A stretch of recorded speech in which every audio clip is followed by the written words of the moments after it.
Hello, this is Required Fields, and I'm back to doing another one of my top 10 albums of the year videos. I've been doing that annually for a number of years now, my top 10 favorite albums, and this is in no particular order, this list, but just the 10 albums I enjoyed the most came out in 2021, and anyways, I'm going to start off the video with Exodus, and this is their most recent release, Persona Non Grata. And Exodus, obviously, if you're into thrash metal, should not have anything resembling an introduction. They're one of the most well-known bands in the scene. And anyways, it was 7 years since the previous album, Blood In, Blood Out, which I discussed in one of my What's Been Spinning videos. Actually, the very first What's Been Spinning videos that I filmed back in 2016. And anyways, Persona Non Grata is in a comparable style to it, and if you like that album, you'll like this one. And some of my favorite tracks from it would be the title track, The Beatings Will Continue Until Morale Improves, which they made a music video for, and the more mid-paced on Prescribing Horror. And anyways, Exodus did it again. They made another great album. This is Hellstar, and this is Clad in Black. Now, I don't include compilations of my favorites of the year, and I know that Encyclopedia Metallum, the Metal Archive, considers it a compilation, but the band considers it an EP. I guess you'd say Clad in Black is, which is CD1 of 2, is an EP, and the band also included as a bonus Vampiro, their 2016 release, which also made my top 10 list in 2016 actually. Vampiro is an awesome album, and I guess it does give the album a little bit more recognition, and that album a little bit more recognition, but the Clad in Black EPs, because the band considers Clad in Black to be an EP because of the new disc in this set, and I would too. I am going to include it here anyways, plus it gives the band more exposure, and Clad in Black is an EP which includes 3 new Hellstar tracks and 3 cover songs. They cover Restless and Wild from Accept, After All, The Dead from Black Sabbath, and Sinner from Judas Priest. And anyways, that's Hellstar, Clad in Black.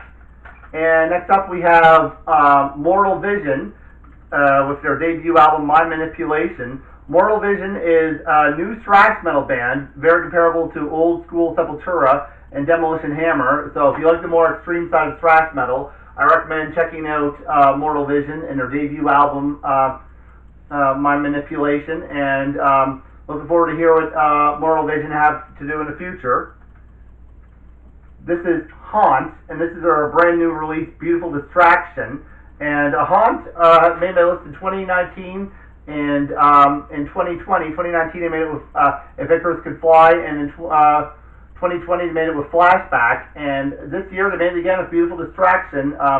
Trevor Church, the band's mastermind, did it yet again, and here's hoping for more strong releases from Haunt in the future. Next up here is Incinerate, and this is their album Back to Reality. Back to Reality is also an extreme thrash metal album, comparable to the likes of Sepultura and Demolition Hammer. And if you're into the more extreme side of thrash metal, it's kind of like also Mortal Vision in a sense, another band that also I also made this list. But in the case of Incinerate, this is actually their second album. I actually have not checked out their debut yet, but I'll be sure to check it out in the future. But yes, this is Incinerate with Back to Reality. Definitely check that out if you like extreme thrash metal.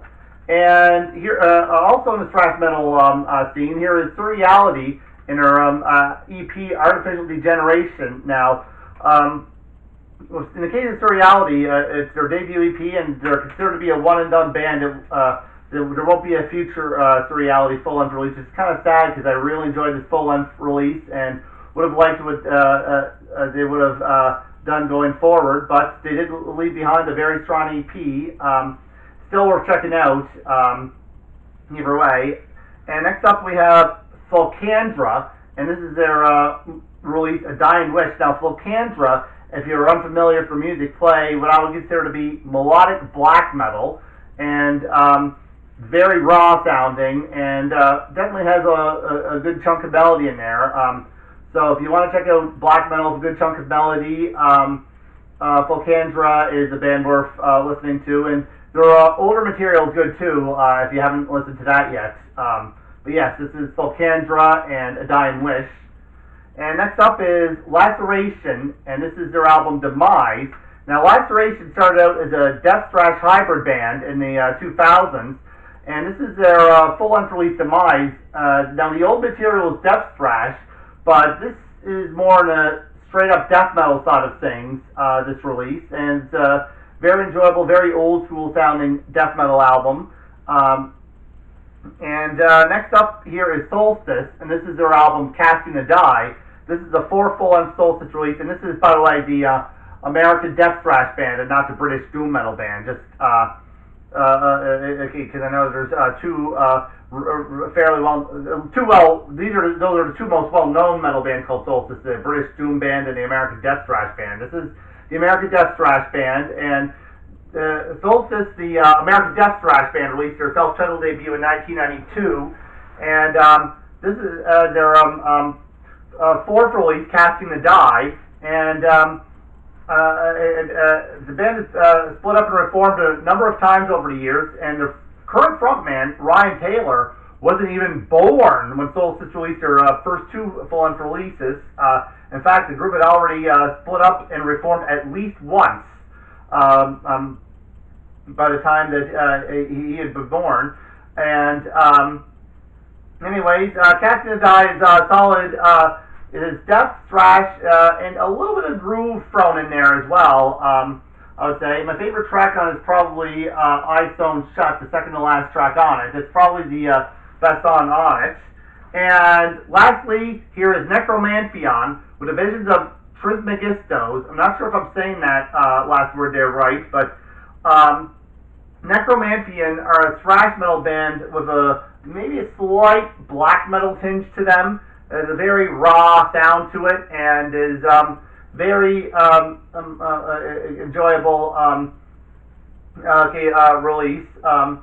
But yeah, I describe it as thrash metal with a slight black metal tinge to it. And anyways, those would be my video albums that made my top 10 of 2021 in no particular order. And 2022 is shaping up to be a really strong year for metal. We got Schizophrenia just dropped their full-length debut. I didn't receive it in the mail yet, but it should be there very soon, and didn't get to listen to the whole thing yet, but I'm stoked for that. Violence have a new EP coming out next month, and on the way later this year, we should have new releases from Overkill and Deathless, and my Herb and Frost are working on new material. Hopefully they will have a new album out by the end of the year. And anyway, so yes, 2022 is shaping up to be a very good year for metal. And anyway, thank you very much for watching this video. This is Required Fields signing off, and goodbye.